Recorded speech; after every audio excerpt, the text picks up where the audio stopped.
In the evening of September 21st, the regiment commander invited his deputies, Chief of Staff Communications, squadron commanders, summarized the results of combat work torpedo bearers and topmastaviki for the past day.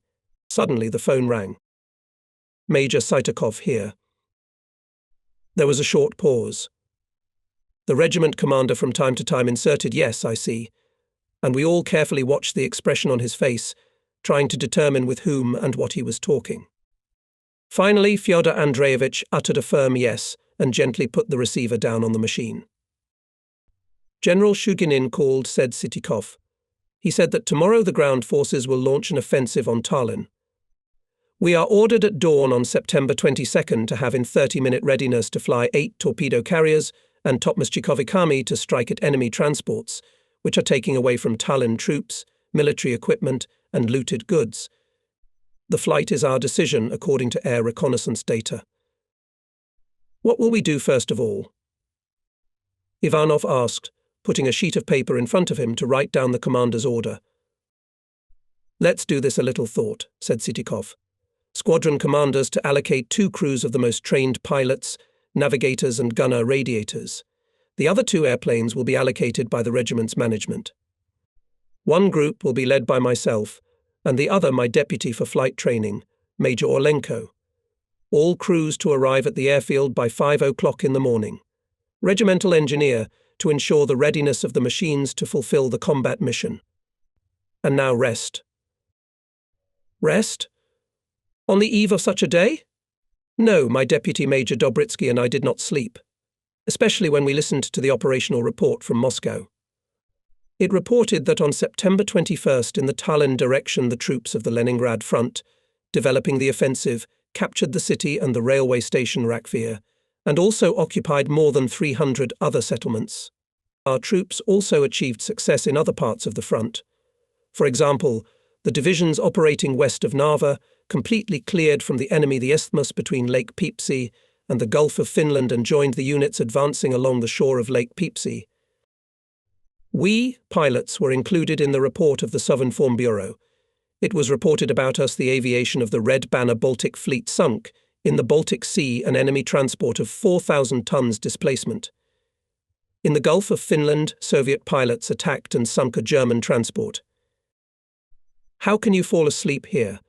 And what will be the results of our tomorrow's combat sorties? Before the start is still a few hours, and I wanted them to pass as soon as possible. To the sea, to the sea, to the real thing. At the front, no flight is without risk. We even prepared for training flights to the range as for combat flights, because we never ruled out meeting with enemy fighters, the distance was nothing. The Chief of Staff of the regiment, Captain Ivanov, told me in the first days of acquaintance, as in June, during training flights, 4 messers suddenly fell out of the clouds, crept up at low altitude and attacked the torpedo carriers. They shot down 1 Boston, the crew headed by Junior Lieutenant M.I. Zheskov was killed. Even our recent long-range flights to reconnoiter enemy communications seemed an innocent stroll compared to what awaited us tomorrow. I felt an extraordinary surge of strength, a mental uplift, as if I was imagined to go not to battle, but to participate in the display of aerobatics, as it used to happen at the Air Fleet festivals in the memorable pre-war years. 5 o'clock in the morning. All crews are already at the airfield. Gathered at the control room. Regiment Commander Major Sitikov clarified the task, developed a detailed scheme of attack, tying it to the combat area deployment of groups, deployment of pairs, going to the target and collection after the attack. Once again reminded the pilots about anti-air maneuver and interaction topmastaviki with torpedo carriers, about caution enemy fighters could appear at any point of the route.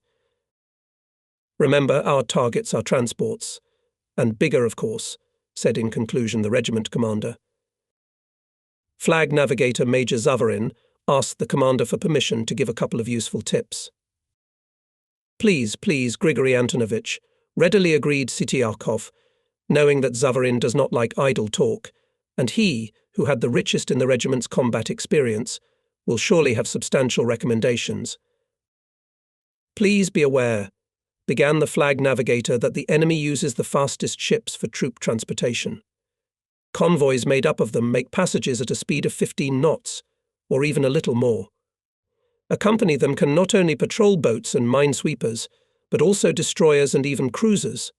That's the basis for calculating the rendezvous. Understandable, right? And one more thing, he continued after a short pause. Our torpedo, as you know, vapor gas and in motion leaves a trail of bubbles on the surface of the water.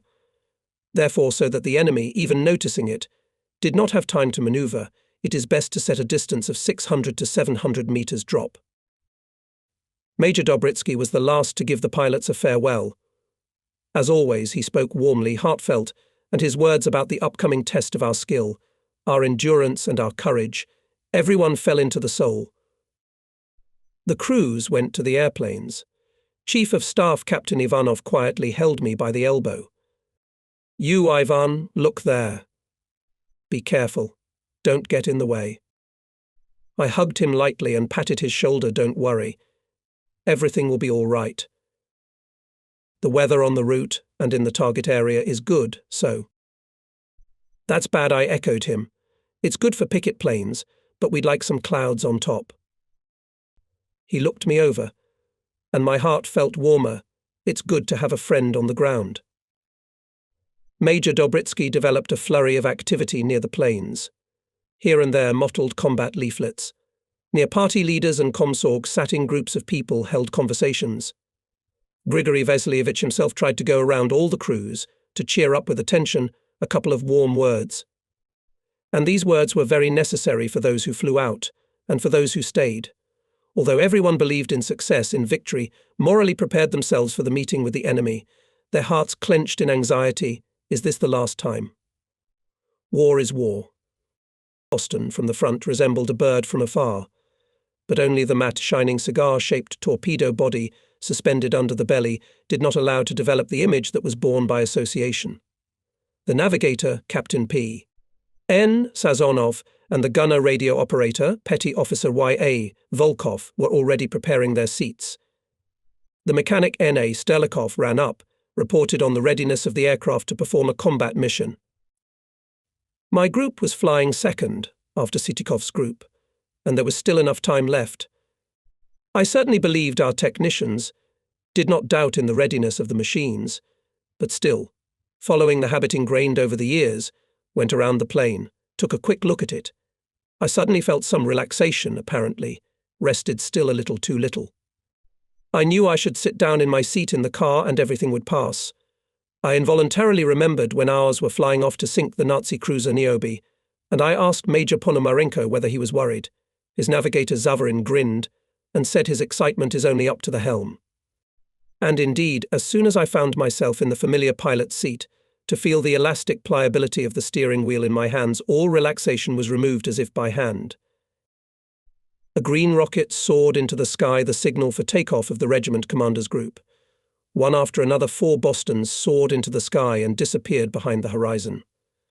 After a set time at the start flashed 2 more green rockets permission to take off the second group. I switched on the ignition, and the engines obediently responded with a steady hum, making the entire hull vibrate finely. Hand lies on the wheel checked the work of the rudders. Pads are removed from under the wheels. The left hand sends the throttle sectors forward, the plane swaying on the roughness of the taxiway, approaching the beginning of the runway. Behind me in the keel wingman. At full speed tested the engines, I release the brakes, and the long runway runs into the torpedo carrier. Without making a circle, I go out on the route. The wingmen are lined up to catch up. Now they go, tightly pressed against me on the right wing commander's eye. Repin and MV Remizov, on the left the wing commander G.A. Zubenko. Through the transparent hoods of the cabins I can see their faces calm, full of masculine dignity, and in my heart is born a sense of unity, pride for my comrades. I give them a thumbs up. Well, they say, we took off and are going well. In response they nod their heads and show meagre hand gesture that everything is normal for them. On clear September days there is a lot of sunshine on the Baltic. The horizon line can be seen for tens of kilometers, and only some clouds hide it from human sight. Suddenly we get into a rain charge, pilots get closer to the leader. This is the rule. But the charge quickly passes, and the sun, having removed the misty shroud, again open visibility for many kilometers. Looking over the horizon, far to the right I notice the outlines of a small transport, hurrying to hide in the Finnish skerries. He goes alone, without a guard ship, and I do not want to miss such an opportunity. I decide to attack it personally, without disbanding the group. The transport meets me with rare fire. There are not so many anti-aircraft guns on it. It gives me confidence, and I, maneuvering, approaching at a minimum distance, firing at it from directional machine guns and dropping a torpedo. But apparently someone from the crew of this small steamer was born in a shirt. They were lucky. The shallow water saved them. The torpedo dives to the ground and explodes. The ship escapes unharmed. I attach myself at the head of the group and lead it on, cursing myself for being a boy. Why did I attack that damned steamer? Having discharged before the time, I am now almost unarmed and can only help the group with machine gun fire when attacking the convoy. What a shame, what a blunder. At least I drowned it. And so I lost a torpedo for nothing. My heart was scratching. I could go back for a new torpedo, but I couldn't. I had no right to abandon my wingman. I had to fulfill my combat mission at all costs. And now we have the same 4 bombs, but only 1 torpedo. The wingmen are following me in formation. Now they are all focused on the leader. We are approaching the area where the transports are. Now on the leader depends on the success of the battle. I understand this. It understands the pilots. Enemy ships are about to appear, and we will go into attack, not sparing ourselves. This is the law of war. This is our profession. All attention the sea. It is important to detect transports at the extreme range and favourably deploy the group for attack. And here they are. A glance automatically fixes the position of the hands of the clock on the dashboard. They show 12.20. Hitler's ships are 2 caravans. In the first, a few dozen pennants, a strong guard. I choose the second 3 transports and a tanker, and the guard here is Lena. I lead the group into the attack from the side of the sun. We've been spotted. A barrage of fire is coming towards us. Leaving Tallinn, the Germans piled on the decks everything that can be used to shoot at airplanes. Among the shells of medium-caliber anti-aircraft guns bursting here and there, fire trails of automatic small-caliber anti-aircraft guns and machine guns are swirling, intertwining and diverging. All these bright wasps sting deadly, and it seems that there is no gap, no loophole to break through them to the transports. On my command, topmastmen Zubenko and Remizov go forward, providing Repin torpedo attack. The barrels of their machine guns, aimed at the ships, choked with continuous bursts of shots. Together with them, and I throw Boston in a gentle dive at the ships of the guard, pouring their decks of lead. That's all I can do now, once again mentally cursing myself for the wasted torpedo. 2 bombs hit the center section of the transport, red flames erupting from there, like a volcano with a black charge of smoke, debris flying up above us. Repin attacks with a torpedo. It turns the ship's bow around and completes the job. Leaving the zone of fire, I pass over the very masts of another transport and see an officer from the deck firing a pistol at my plane. Well, that's not the worst of it. As it was agreed, after the attack we gather as a group and go to our airfield in the same order. Our mood improved a little. We sank the transport and returned without losses. However, it was not without grief. It turns out that the Repin's car was damaged by a shell to the landing gear system, and the right and front wheels were folded during landing. The airplane was broken, but the crew, fortunately, got off with minor bruises. On the ground we learned that the group of the regiment commander worked more successfully. Sitikov torpedo bomber and his wingman topmast Lieutenant Pudov sank a transport of 10,000 tons displacement, and Borisov and Bogachev 7,000 tons. 2 units in one sortie. One could only envy them. We are lagging behind, Comrade Major, depressed, although not without a teasing remark. Remizov. Don't hang your head. Next time we'll catch up and overtake. I did not suppose that this very next time would come in a couple of hours. While the airplanes of my group were refueling with fuel, ammunition, hanging bombs and torpedoes, and the last procedure took a particularly long time, which I will tell you about below. The group of the regiment commander took off for the second time that day. Now, there were 5 of them with torpedoes, flew Sitikov, and additionally included in the group commander of the 3rd Squadron, Captain Mesherin. Borisov, Bogachev and Pudov took 2 half-ton bombs. Intentionally omit here the details of the second flight of both our groups. Everything was repeated as in a movie, filmed on a copied script, and a barrage of fire in the face, and daring attacks towards death. It is still good that the enemy fighter aviation, covering their retreating ground troops, did not show activity either on the route or in the target area. Having discovered the convoy, Major Sitikov made a bold decision on his command Captain Mesherin alone, without Topmastoviki, from the get-go attacked the transport displacement of 6,000 tons and sank it with a single torpedo. The leader himself, without disbanding the rest of the group, led it in an attack on a transport of 000 tons displacement, distinguished by its dimensions. Such prey was rare, and Major Sitikov correctly decided that the game is worth the candle. After being hit by several bombs and torpedoes, the giant quickly sank into the abyss. True, this time not everyone returned home. Enemy anti-aircraft gunners managed to hit the airplane of Lieutenant S. P. Pudov. P. Pudov, embraced by flames Boston, fell into the water. Together with the pilot were killed Navigator P. M. Bystrov and gunner Radiator A. G. Kramar. 2 direct hits were also in the airplane of Captain Mesherin. 1 shell punctured the gas tank, the other turned the left plane. Nevertheless, Mesherin safely reached the airfield. We learned about everything, of course, on our return, and flying out soon after the group of the regiment commander, we caught up with the enemy convoy far out to sea. 4 transports were going fast westward under the protection of a destroyer and a minesweeper. This is already a solid cover, which cannot be ignored. My wingman Topmasterman Zubenko and I attacked the lead transport with displacement of 8,000 tons. Bombs and torpedo hit the central part of the ship, which sank very quickly. Great success fell to the share of our second pair, where Repin, who was hit in the previous flight, was replaced by the commander of the 2nd Squadron, Major B.E. Kovalev. Together with Topmasterman Remizov, he put another large ship to the bottom. And my group did not reach Klopitz completely, although it did not come to the loss of life. Zubenko's plane was seriously damaged. The pilot went to the nearest on the route airfield Kotli on one engine and landed on the runway with retracted landing gear, as they were not released. He did it skillfully, the crew was not injured. It was only when I pulled into the parking lot that I realized how tired I was. The engines were turned off, and the silence seemed to hit my eardrums so hard that it hurt my ears. I didn't want to move. I didn't want to move an arm or a leg. I felt devastated both mentally and physically. It was a real prostration. That's what it means to go to torpedo attack twice in one day without any support. There seemed to be no strength left even to breathe. But then the familiar call signs of the Moscow radio were heard. Someone shouted, "Turn up the volume," and Leviton's excited voice sounded solemnly over the parking lot.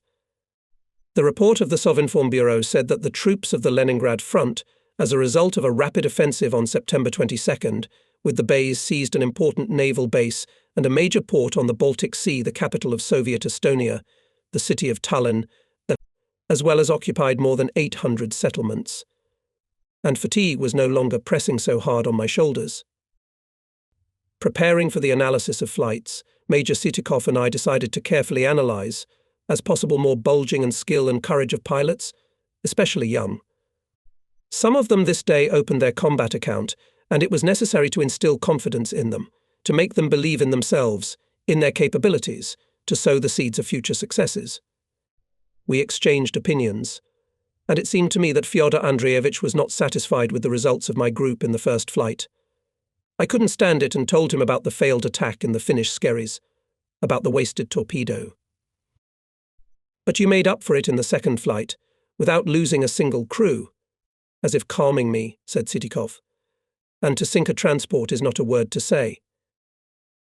And later, at the showdown, detailing the actions of the crews in battle, the regiment commander sought to show the price, the weight of the pilots' contributions to the victory. "It is believed," said Fyodor Andreevich, "that the usual train carries 1,200 tons of cargo. Transport of 5,000–6,000 tons displacement for one trip can take more than 3,000 tons of cargo, or say 100 medium tanks, which would require 2 trains of 50 platforms each. It can hold on board more than 1,000 soldiers with weapons and ammunition or food for 2 divisions for 3 whole months. Compared to transport this amount of food by highway would require 600 vehicles with a capacity of 5 tons each. That's what it means, friends, to sink such a transport. I looked into the concentrated faces of our youth. Those who took part in the attacks on the caravans had lost their boyish carelessness. They were becoming fighters. They were growing in manhood before my eyes. And those who had not yet had a chance to really smell the gunpowder frankly envied them. Some of them were sketching something with a pencil on newspaper margins, on cigarette boxes. And I guessed what they were writing. Summing up the results of combat sorties, Major Sitikov announced that the pilots of our regiment for today, September 22nd, sent to the bottom of the Baltic 7 fascist transports with a total displacement of up 55,000 tons. Surely the guys translated this figure into railroad trains for clarity. I've calculated it myself even earlier. No matter how you count it, it's more than 40 echelons. Yes, it's really a victory. The next day in the morning we had a rally. The regiment was lined up at the airfield. They stood in squadrons: pilots, navigators, gunner radiators, technicians, mechanics, closing the line officers and soldiers of service units. On the right flank, the deputy commander of the regiment on the political part of Major G.V. Dobritsky, Chief of Staff Captain Ni Ivanov, Flag Navigator Major Georgia Zavarin, Chief of Communications Senior Lieutenant P.I. Cherkashin. And the chiefs, and all standing in the line of joyful, excited faces. In each unit, regardless of the type of troops, the soldiers' wireless telegraph works without interruption, so most of them knew that both the formation and the rally were connected not only with the liberation of the capital of Soviet Estonia. The ranks froze in a blissful, light-hearted expectation. Major Sitikov came out of the headquarters and went towards the formation. Polk, humbly, humbly, humbly, humbly, humbly, humbly. I commanded and went up to him with a report. Not often aviators had such a formation at the front, and during the years of war we had become accustomed to formation rituals. But on this day a sublime solemnity reigned in the regiment. Somehow elusively smelled on me the breath of my unforgettable cadet years, quite full of shagistika, and giving in to the general mood, I tried to put all my skills into my role, so that this high mood of people was preserved further. The commander began to speak. In the ensuing silence clearly sounded the words of the order of the Supreme Commander-in-Chief, which stated that our regiment was awarded the honorary name Tallinn. From now on we will be called 51st Tallinn Mine Torpedo Regiment. It sounded exciting and unusual. Major Sitikov read out a congratulatory message from the KBF Aviation Commander, General M.I. Samokin, and then said a few words from himself. Assigning the regiment the honorary name Tallinn, he said, is a high evaluation of the hard combat work of all the personnel. Thank you very much, dear comrades. With a feeling of great gratitude and deep sorrow we remember at this solemn moment those who had to stand in this line, but who today are not among us, who by their heroic deeds, at the cost of their lives, helped the regiment to win the honorary title. Let me hope, comrades, that in the name of the motherland, in the name of the bright memory of our heroically fallen comrades in arms, you will honourably perform your military duty, increase the glory of the regiment, preserve and continue the military traditions. All participants of yesterday's sorties were honoured with high government awards. Order of the Red Banner received and young pilots M.V. Remizov, G.A. Gubenko, M.B. Borisov, S.P. Pudov. Order of the Red Star were awarded to Senior Technician Lieutenant A.V. Zavialov, Technician Lieutenants P.S. Borisov and M.N. Kuznetsov. There were those who received 2 orders of the Red Banner for yesterday's operation and previous sorties. This became a universal favourite Junior Lieutenant A.A. Bogachev and inseparable with him Navigator Crew Junior Lieutenant N. I. Konko. I also received my first order of the Red Banner that day. Speaking at the rally, pilots, navigators, technicians thanked for the awards and on behalf of their comrades swore to selflessly serve their beloved homeland, to multiply strikes against the enemy, not to spare their blood and life to achieve victory. And these were not only beautiful words befitting a solemn moment. The meeting ended, The crews hurried to the aircraft parking lots and immediately began combat sorties. Our torpedo carriers and Topmostoviki continued to strike at the enemy's sea communications. The operational summary that day reported. The aviation of the Red Banner Baltic Fleet continued to strike at enemy vessels in the Baltic Sea.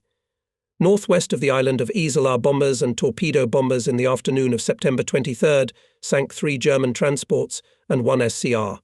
To the west of Libava, Soviet pilots let down an enemy transport of 1000 tons displacement. In addition, sunk a German transport southwest of Vindava. Thus, a total of 5 transports and SCR were sunk. Yes, the word of our pilots was not at variance with the deed. Another time I would probably be happy with such weather: no wind, low clouds, the horizon dissolves in a blue haze. But that day I would have preferred clearer weather. The thing is that reconnaissance planes found an enemy convoy in the Gulf of Riga, and the regiment commander decided to strike with a group of 5 topmasts. I was the leader. The wingmen were wing commanders A. Zubenko and GGG Inikiv, pilots AY Sobolov and AD Kuzmin. And if the first 2 had already participated in attacks on the convoy, for the young pilots it was almost the first combat sortie. I was worried about them most of all, and although as usual we were carefully preparing for the task, everything seemed to have been discussed and agreed, I was worried after all. The weather conditions were quite difficult for them. Our route was over the territory of Estonia with an exit to the Gulf of Riga near the town of Pärnu. Under the wing lay the land that had been liberated from the occupants only yesterday. Everywhere one could see the terrible traces of war-destroyed neighbourhoods of cities, the ground, cut by deep scars of trenches, broken and burned cars on the roadsides, fallen telegraph poles. All bridges were blown up. At some crossings, jams of infantry and military equipment. From above, we could see how sappers were putting order, letting the columns through the crossings. Only a few days ago we were flying over these places with all precautions. There was an enemy below. Now we felt a little calmer. We could not be afraid of enemy anti-aircraft gunners. At the same time, the possibility of the appearance of messers or Focke-Wulfs obliged, as they say, look out. The streets and houses of the city of Pärnu, which had not escaped destruction, passed under the wing. Here was the Gulf of Riga. Now we must find and attack the convoy. It's not so easy. Dense haze with visibility of only 2 to 3 kilometers. It is good that we had quite accurate data from our scout about the location of the target 2 hours ago. The convoy left the mouth of the western Divina and is moving in the direction of the Abensky Strait at a speed of 15 knots. Maybe it was better to go along the shore of the bay, but to the south, in the area of Einaza, there were big battles and we didn't want to take any unnecessary risks. We dodged to the bridge, closer to Ruknu Island, in order to take a course towards the enemy convoy. My navigator, Captain P.N. Sazonov, and the navigators of the wingmen were working hard. The most important moment had come for them. The meeting with the ships should not be unexpected. The radio gunners were listening to the air, carefully watching the air. Comrade Major reported to me on the spew gunner radioist Sergeant Volkov. Scout reports at the entrance to the Abensky Strait found another convoy, 2 transports and 3 guard ships. All right, we'll keep it in mind. The closer we come to the estimated place, the more tension increased. Ahead on the right ships, confidently reported Sazonov. I see ships. I see ships. Immediately, almost simultaneously, reported the wingman. They saw us too. Here and there, smoke caps of bursting anti-aircraft shells swelled up, dotted streams of automatic cannon trails stretched out. 5 warships guarded the only transport. Why such unacceptable luxury? Some kind of important cargo, then. I was only interested in the transport. It's our target. I made a turn to the left and gave the command to Yanikiv and his wingman pair to attack the transport. It was a pity to discharge all the airplanes on one, even an important target. After all, in the Abensky Strait were 2 more transports, and except for us there is no one to prevent them from leaving. However, the decision dictated by the situation and coincided with the natural desire to destroy in one flight as many enemy ships as possible could not be realized. We went to the ships from favourable course angles starboard, but Yanikiv and his wingman still walked next to me and did not think to attack. What is it, failure to fulfill the order? Or did not understand the command? The convoy flashed under the wing and instantly disappeared in the haze. Having made a fairly wide circle, I led a group on it from the left side. Again I gave the command couple to attack, and again the same picture.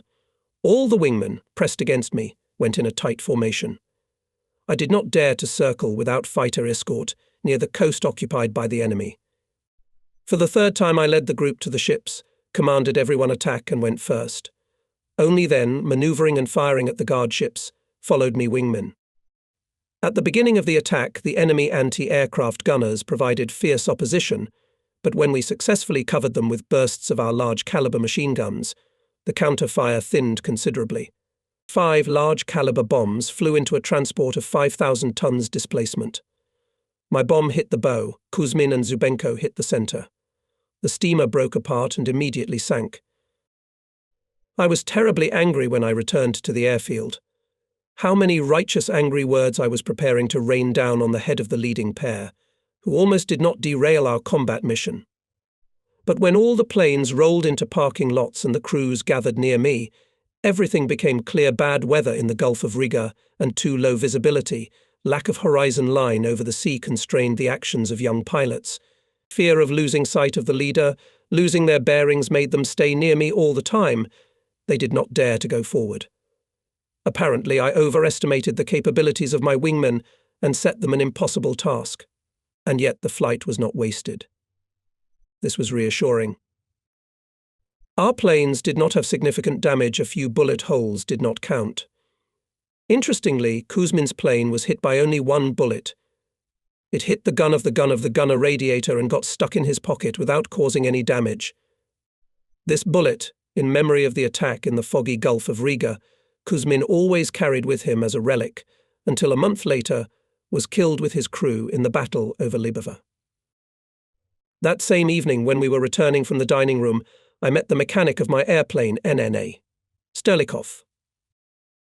"And you were born under a lucky star, Comrade Major," he said half jokingly, half seriously. "Yes, I'm not sure. What makes you think so?" "A piece of anti-aircraft shell penetrated the floor of the cockpit right in front of your seat, and you were not even hit." "Well, maybe you're right," I laughed, and myself involuntarily recalled one memorable episode of my life. When the order came to second me to the front, my wife Olga Nikitichnaya and I could not decide for a long time where to live with our little daughters Toma and Galotka. "I will not stay in Sovgavan," she categorically declared. "Suddenly war with Japan will start, you will all fly away, and what will happen to us?" To some extent I shared her anxiety. Many families of servicemen had left much earlier for Siberia, closer to the Urals, Central Asia or the Volga region. I had to take my family with me when I left. Before leaving for the Baltic, I had to take a short retraining course at the 4th Naval Aviation School, where I had to master perfectly the IL-4 airplane for day and night flights. The program, of course, was accelerated and therefore very tense. We literally did not get out of the airfield for weeks. And so, when the training came to an end, I was unexpectedly called to the headquarters of the school. "The school is relocating to a new place, closer to the sea," told me the commander of our training squadron, Captain Ostroshapkin. "Land echelon with property and families are on their way, and you are assigned to overtake a group of airplanes. Crews are selected, you are appointed senior. Here's an order from the head of the school. Read it and sign it." "And when will you go to the front?" "Here, move the planes to Gudota, and as soon as the order comes from Moscow, we'll send them immediately. We won't delay." I pass on the rest from the words of my wife. At one of the intermediate stations, the train stopped for a long time, and the head of the train gathered all the servicemen for formation.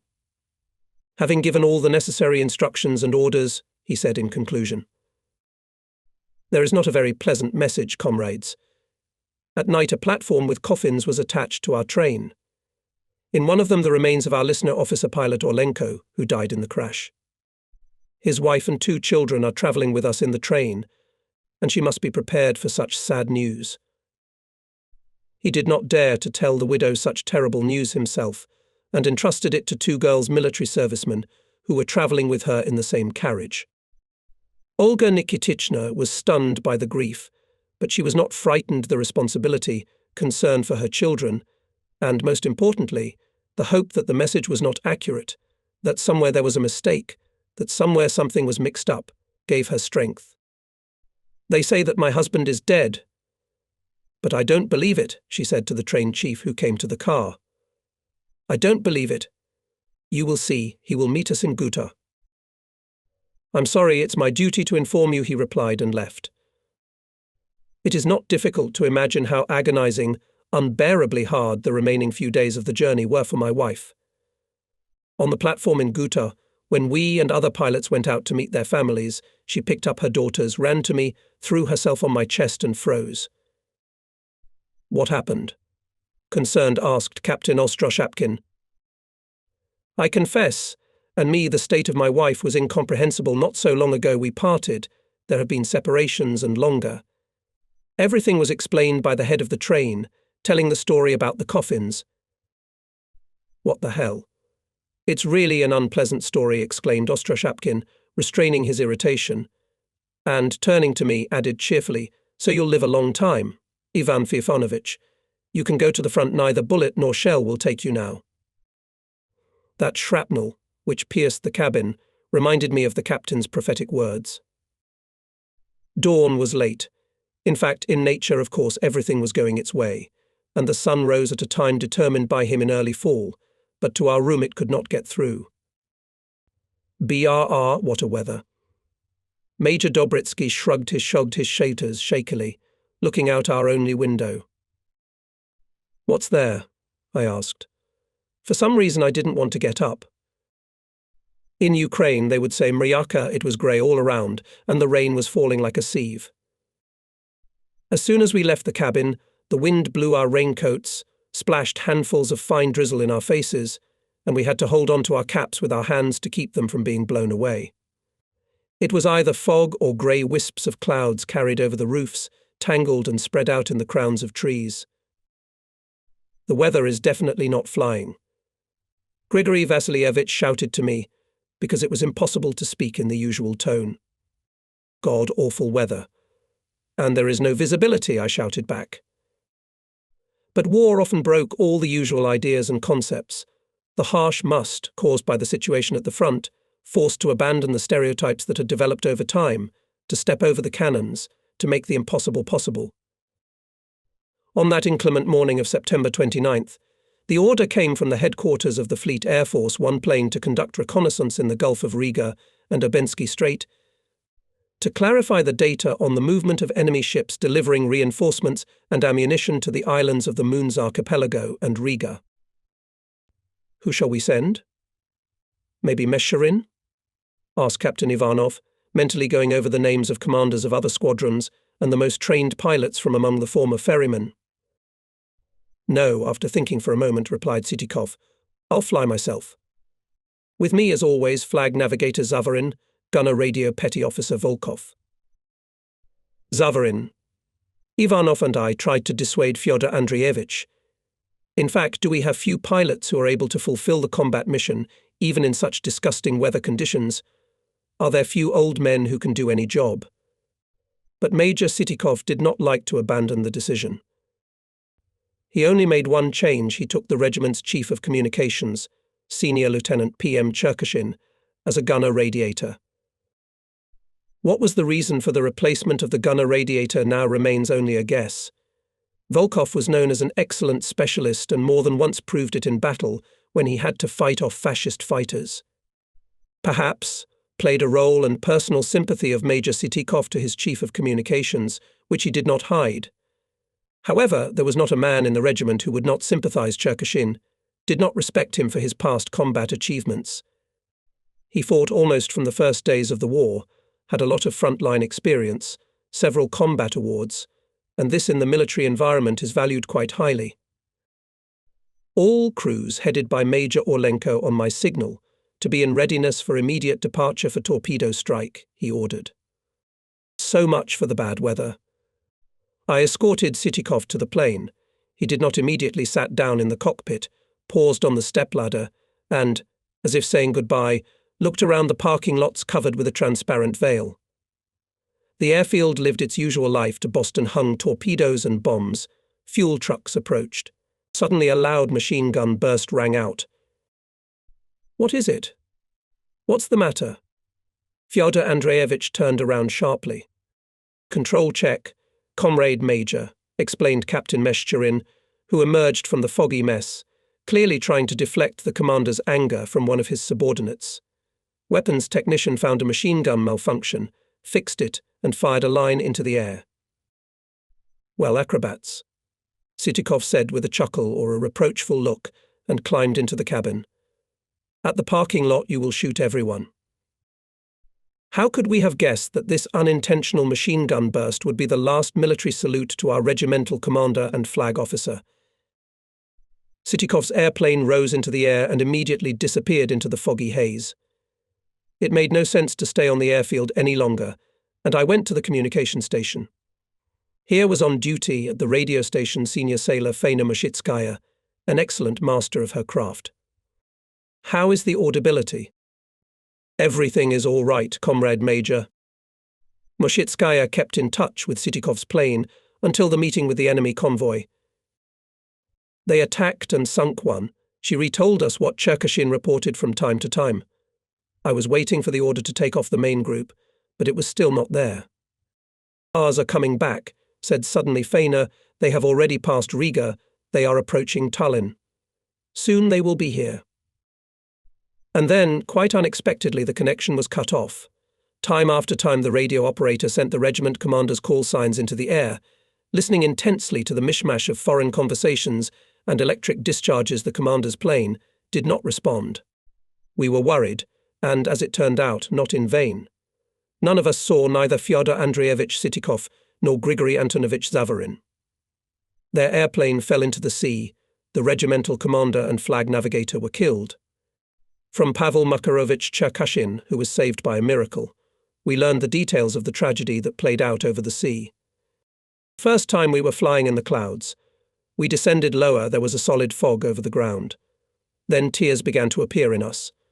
We flew over Rakvere airfield, near Tallinn, and rejoiced restoration works were in full swing here. It was worth keeping in mind in case of an emergency landing. Further on we set a course to Urban Strait. Again there was solid cloud cover. We had to go to a height of 4,000 to 5,000 meters. We started to make our way down already above the strait. We came out of the clouds at a height of about 500 meters. And very unsuccessfully right above the convoy of 4 transports and several guard ships. There was no place to descend for torpedo attack. Hitlerites opened a strong barrage. We had to abandon the attack and again went into the clouds. But in their breaks we noticed one convoy in the rain net, and a little later another one. Well, shall we call in our own?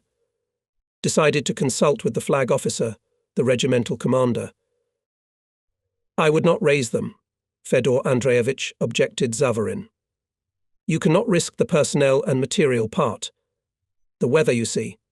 I agree with you, the replenishment came including good pilots from the Polar Aviation and the Far East and ferrymen." "That's right. But navigators, Fyodor Andreevich, most of them came straight from schools. Theoretical training is not bad, but experience with a chicken sock. If it's hard for me, an old wolf, what can I say about them? No, I'd refrain from taking them up in such lousy weather." Sitikov decided to attack on his own. In the lead convoy chose a larger transport and descended. Bad weather this time proved to be an ally. Behind the rain net, on the background of Grey Sea Hitlerites found them with a delay, opened fire when it was too late. The torpedo hit the middle of the hull. The ship, scooping up water, fell on its side and began to slowly sink. Having turned around after the attack, took a course home. The meteorological situation did not improve. We flew along the coast of the Gulf of Riga. Already behind Riga the airplane was shelled by their own anti-aircraft gunners. The fire stopped only after the plane was signalled "I am your own." From Narva Bay we intended to turn to Volosovo. From there it was a short distance to our airfield. But on reaching land we met with a solid wall of fog. There was still enough fuel in the tanks, and having changed the route we were flying at a low angle over the Gulf of Finland. We contacted the radio station of the Fleet Air Force headquarters. Through it, they received an order to land on one of the airfields near Leningrad. Cherkashin joked. "This is great. We haven't been to the theatre for a long time. We'll go tonight." "Don't say GOP until you've jumped over it," Sitikov replied. "We still have to get to Leningrad." Cherkashin was about to object that they had already reached Leningrad, but suddenly he began to fall into a hole. Then a jolt, as if someone's giant hand at full speed grabbed and stopped the airplane. It was a strong blow to the face and legs, and complete silence. Cold water ran down the back of his neck. The plane fell and sank flashed a thought, and before he realized it, the instinct of self-preservation had already joined the fight for life. Before he realized what he was doing, he took a deep breath, reached down quickly, fumbled for the torn edges of a large hole in the hull of the plane, and squeezed through it with difficulty. He was pulled to the surface like a cork. Automatically he looked at his watch. It was exactly 17:00. The life jacket helped him to jump out of the depths. It was all he could rely on now. It worked perfectly. And now there was still a reaction in the box, with powder-warm air continued to flow into the vest. "What about Sitikov and Zavarin?" thought the senior lieutenant. He began to shout, to call by names and surnames, but the whitish darkness, which had fallen to the water, was silent. Cherkashin became hoarse, and only then he realized that it was useless to call further. If they were alive, they would have responded or at least groaned. But there was no sound around. It was time to think how to get out on his own. Should I try to swim to the shore? But where was the shore? I oriented myself. It seemed that a light, fresh breeze was pulling from the north, so to the shore to the south, to keep to the wind. But how far is it? I swam, saving my strength so that it would be enough for further. Something blackened ahead on the water. It turned out to be an oil tank from their crashed airplane. Wooden wreckage floated nearby. Leaning on them, I climbed up on the tank, and only then felt a sharp pain in both legs. I looked at my hands. The skin was peeled off all the way down to the cuffs of my overalls. He felt his sore nose. It was dangling from a flap of skin. How long had he been lying on the oil tank? He didn't know, and he didn't care about the clock. Pain, all-consuming pain in his legs, face and arms clawed at him with sharp claws. His body trembled, an irrepressible little shiver that made it impossible to think or forget. A boat motor rumbled in the distance. Straining his strength, he raised his head and listened. No, it did not seem. Engine. Rumbling. Save me, came out by itself. It seemed that the sound of the engine was receding, fading away, and the fear of being alone again with the silent sea, with the pain paralyzing the body and will, made him scream again and again. At last they called out, "We hear, we are going to the voice." In the breaks of fog, Cherkashin saw a boat approaching. Fearing that they would not pass by, he slipped off the tank and swam towards it. A motorboat with a shalander in tow was approaching him. 2 women and an old man, who were in the shalander, pulled him out of the water, helped him take off his life jacket and laid him on the nets. The old man took off his sheepskin coat and covered the rescued man, inadvertently touching his feet. Infernal pain pierced the whole body. Cherkashin cried out and lost consciousness. "You've had it, brother," the old man said regretfully when Cherkashin woke up. "Your hands and nose are bad, and your legs are even worse. I'm afraid they are broken." In a small hospital, in a fishing village, a woman doctor immediately administered anti-tetanus serum, put bows on both legs, poured alcohol on a foot to keep him warm. "I did everything I could," she said. "You need an operation. Urgent surgery. You should go to the hospital, but I don't know how to get you there." The whole village helped. We found an old motorized truck, but without fuel. A lieutenant from the nearest communication post helped us. He gave us a couple of buckets of gasoline for the engine. We put hay in the back of the truck, carefully laid the wounded man, wrapped him with a tulip. Already at dusk we reached some medical unit 50 kilometers from Oranienbaum. But here Cherkashin was not accepted, only transferred to an ambulance and sent further to the naval hospital in Malaya Izora. The ride was adventurous. It was deep night, darkness at least an eye can poke out, and then, as a bad luck, the headlights failed. The nurse, dressed in a white coat, had to go ahead and show the way. So we reached the place by dawn. In an hour, Pavel Makarovich was already lying on the operating table. At the same time, we were informed where our chief of communications was. I immediately sent to the hospital the head of the regiment's chemical service, Captain I.N. Sazonov. "What do you hear about Sitakov and Zavarin?" asked Cherkashin, when, waking up after anesthesia, saw Sazonov at his bedside. "They're looking for them. No results so far, and they've only just heard about you." He didn't tell me that the body of our flag officer was in the morgue of the same hospital. He received several mortal wounds and a fractured spine. And the body of the commander was never found. The tragic death of the commander and flag officer shocked everyone in the regiment. The death of every man in the war is an irreparable loss for all who knew him. It is impossible to get used to it, but losing battle comrades almost daily, you begin to perceive another loss as an inevitable cruel regularity. However, this was a special case. Two good men who were at the head of the team, who taught it, guided it, led it, were irrevocably gone. Sitakov belonged to the number of commanders about whom in the performance appraisal is usually written strict, but fair.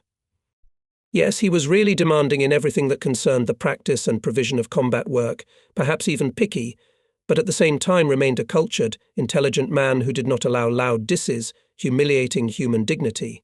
This impressed people. It remains to add that he was an idol of pilots and navigators, a combat-honoured officer whose authority is unquestionable. In a word, everyone was worried. But sorrow is sorrow, and the war was not waiting, did not allow a day to suspend combat work. On my shoulders suddenly fell a new burden, the gravity of which, watching the regiment commander from the outside, I could only guess. I had so many responsibilities at once that it seemed that the day became shorter. They were simply not enough to have time to do everything. I kept hoping that someone would be sent instead of Sitakov, but a couple of days later I got a call from General Samokin Major Orlenko to take command of the regiment. The order of appointment to the post will be sent by mail. I admit it was very difficult. And not only in the beginning, although in the beginning it was twice as difficult. Looking ahead, I will say that during 6 months of very intense combat work remained vacant my former position, deputy commander of the regiment for flight training. Did not send and flag navigator of the regiment. This forced me and the staff to solve a lot of time and again arising problems. Especially time-consuming was the introduction into service of young pilots, navigators, gunner radiators, who arrived for replenishment directly from schools, where they were trained according to the reduced wartime programs. The commander of the Baltic Fleet Air Force constantly demanded to increase strikes by groups and pairs of torpedo carriers and topmast carriers against enemy communications in the Gulf of Riga, Abensky Strait, up to Libava to carry out mine laying. This is when the excellent business qualities of my deputies and assistants were fully revealed to me. I have already said above that I was lucky in my life to meet good people. In that difficult period it was especially bright. From the first days of my stay in the Baltic I had very warm relations with Nikolai Ivanovich Ivanov, the regiment's chief of staff, which then grew into a strong male friendship. You could always rely on this man, calm, balanced. He did not like unnecessary conversations, spoke briefly but succinctly. If he defended his point of view, his arguments were logical and well-reasoned. Perhaps he should not be considered a pedant. He was neither a dry man, nor a callous egoist, nor a bureaucrat, but neatness, typical of real staffers, was inherent in everything, even in his appearance. A snow-white strip of a cuff on a well-ironed tunic, always clean-shaven face, a strict parting on a balding head, an attentive look of big eyes from under overhanging bushy eyebrows. In my opinion, in a business environment, no one could talk to him about this and that, just for fun. He was a man of business. Nikolai Ivanovich arrived in the regiment after graduating from the academy and put a lot of energy into the formation of the staff and services, and then in the organization of combat activity. Sleepless nights, worries associated with failures and combat losses, it seemed, could not knock him out of the rut. He always remained poised, businesslike, performed his work accurately and on time. Not everyone could do such a thing. One night, during the period of busy mine laying, when the rumble of planes taking off and landing on the runway was almost unceasing, he came to me at the command post. "Do you have a cigarette?" I took a deep drag once and another, his eyelids swollen from lack of sleep, his cheekbones protruding on his stunned face. He was looking somewhere past me, and his gaze was absent, concentrated on something inside him, on some problem that did not let him go in these brief moments of rest. More than once, looking at him at such moments, I involuntarily thought what colossal possibilities nature has laid in this man. With the most active participation of NI. Ivanov, the instruction on additional exploration by our own forces of previously discovered marine targets was born in those days. This was caused by a number of circumstances. It happened that the data received by the pilots of the reconnaissance regiment, passing through various channels, distorted or delayed. A group of torpedo carriers, arriving in the area designated by the coordinates of scouts, convoy there sometimes did not find. It remained either the entire group to continue the search or return bombing on the spare ground targets. Such idle flights were not cheap, and unwanted encounters with enemy fighters were not excluded. It became clear it was necessary to conduct additional reconnaissance by our own forces. For this purpose, we allocated a single airplane with a well-trained crew. He was to accurately determine the location, composition and speed of the convoy, to transmit the data to the airfield without errors. This was not the end of his task. The scout met torpedo carrier strike groups on the approach, guided them to the target and recorded on photographic film the results of the strike. The task, to put it bluntly, very difficult. Its fulfillment required not only excellent piloting, impeccable navigational work, but also great courage. After several such sorties in the regiment, there were real ace scouts, who were often assigned to additional reconnaissance the commander of the link, Lieutenant G. V. Poznik, the commander of the link V. A. Astukevich, with the navigator V. Astukevich, with navigator Lieutenant I.T. Lobukoy, gunner radio Sergeant Levshin, as well as Lieutenant V.D. Petrov, with navigator Lieutenant A. of Kornishkin, and gunner radio Sergeant Shvanov. I regret that my records did not preserve the initials of some of my fellow soldiers, whom I mention in the story. I did not find them in the archival documents, for which I sincerely apologize. How it all worked out for this remarkable trio of crews, but they proved to be excellent scouts. Thanks to this addition to our tactics, the effectiveness of torpedo boat strikes increased significantly. Flying away on a combat mission or on the next transportation of young pilots from the incoming replenishment, I left for myself on the ground Chief of Staff N. Ivanov. I left the airfield with a light heart because I knew in a difficult moment he will be able to make a decision that will be right. According to the staff schedule, Vasily Maximovich Smirnov was listed as a squadron engineer. In fact, this wonderful mentor and tireless worker performed the duties of the senior engineer of the regiment. I do not remember who called him once jokingly a walking technical encyclopedia, and, in my opinion, he was not far from the truth. Faced with technical problems or any malfunctions, engineers and technicians of squadrons preferred not to dig through instructions and forms, which moreover were in English, and went to Smirnov for advice and help. It was more reliable. He took it for granted, and even when he was busy, found time to explain to people what they could not understand themselves. Quite possibly, it was not only a character trait, but also became a habit after participation in several ferrying of Boston. Groups from Krasnoyarsk to Leningrad, when people literally on the move had to be taught the skills of maintenance and preparation of hastily learned equipment. It was Vasily Maximovich, together with two other leaders of the technical service of the regiment, Grigory Fedorovich Yakovlev and Vladimir Ivanovich Medvedev, led the conversion of not the best American attack aircraft into more or less tolerable Soviet torpedo carriers. In primitive front-line aircraft workshops, they, as I have already mentioned above, installed holders for torpedoes and bombs, equipped them with electrical and mechanical drop systems. In addition, on some machines in the front cockpit to the right of the pilot's seat equipped navigator's workplace, for which in the frontal part of the fuselage cut a fairly large window for a view, which was then covered with organic glass. There were 5 such airplanes in the regiment: the regimental commander, his deputy for flight training and 3 squadron commanders. If such a machine was shot down or failed for any other reason and could not be restored, instead of it was put in the workshops for refitting a new one. And the daily technical support of combat sorties in the conditions of the airfield, a very difficult matter. The great merit of VM. Smirnov, GF, Yakovlev and VI. Medvedev is that they were able to unite the technical staff to educate technicians, mechanics, motorists, diligence, honesty, a sense of personal responsibility for high-quality preparation of aircraft for flight, for maximum reduction of repair time of battle-wounded machines. There were many specialists in the regiment who worked miracles. Once one of the pilots, returning from a combat mission, got to the airfield on one engine.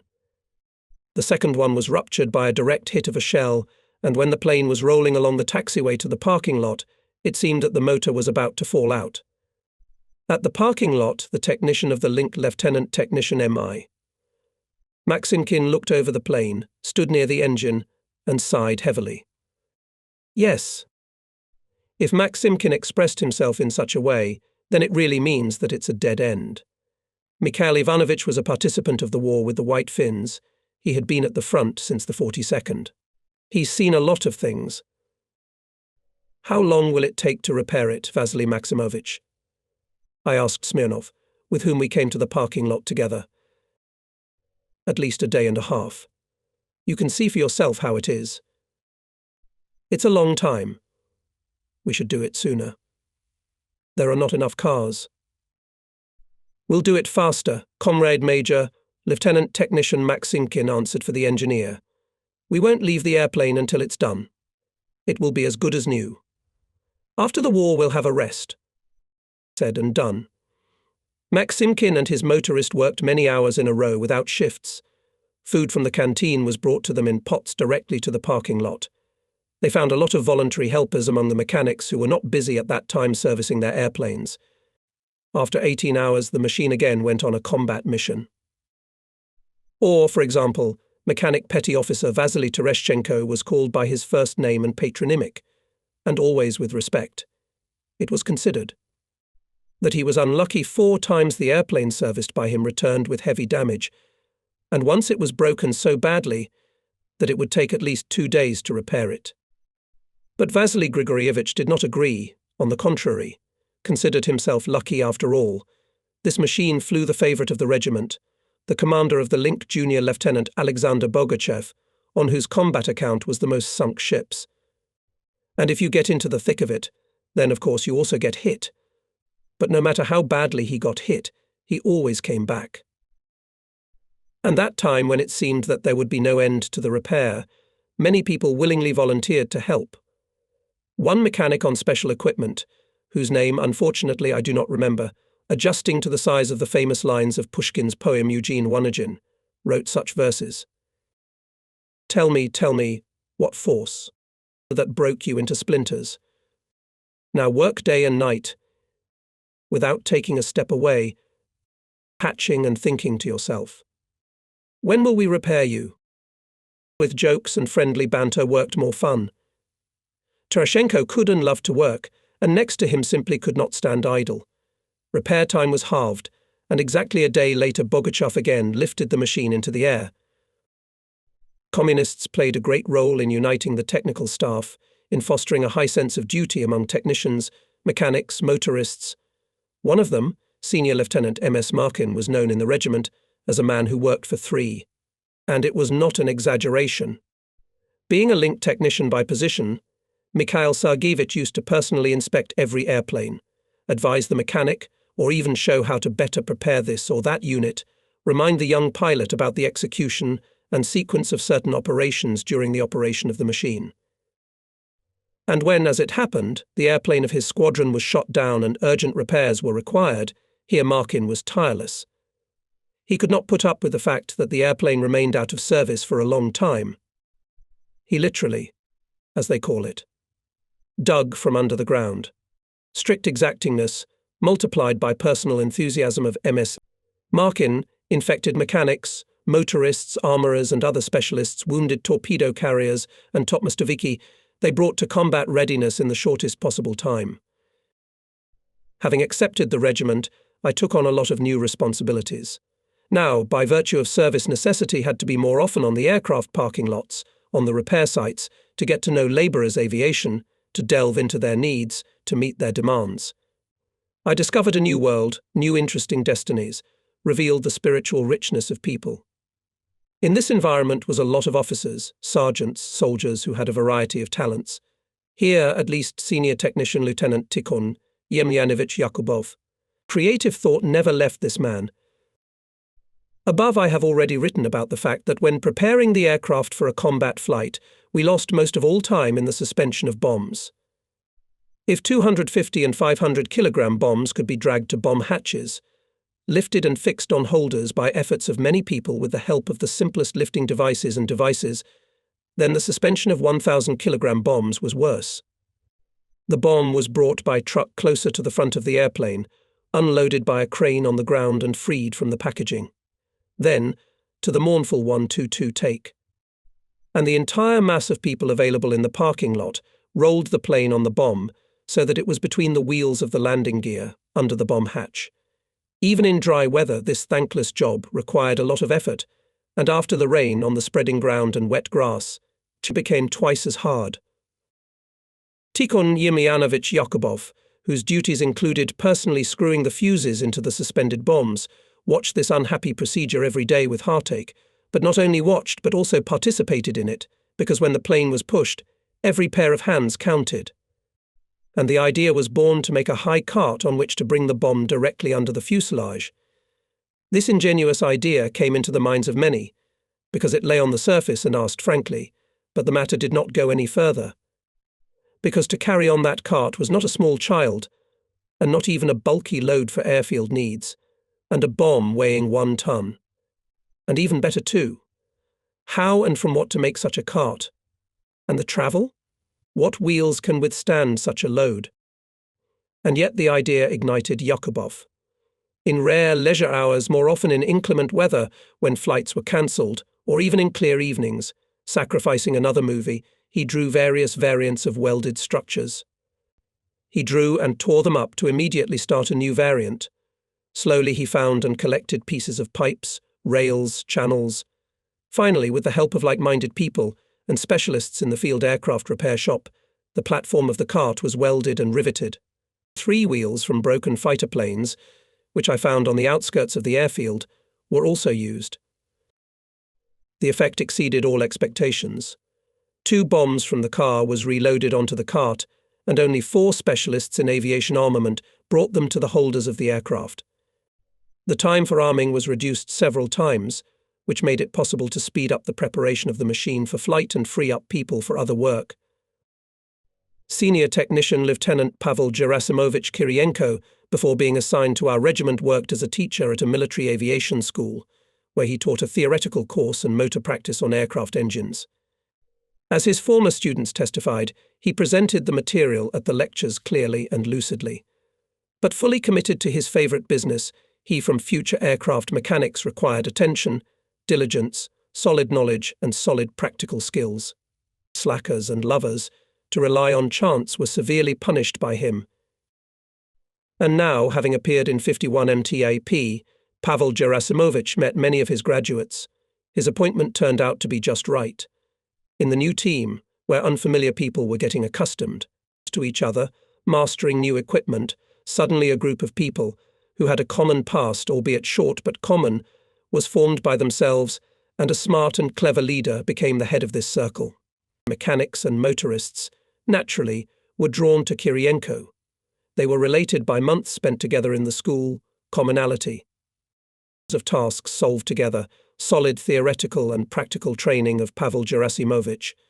And, of course, no one wanted to fall foul of their former teacher, to show incompetence in matters of the past program or inability to perform certain repairs on the aircraft. Kirienko's very presence in the regiment had a beneficial effect on military discipline and on the quality of work of junior aviation specialists.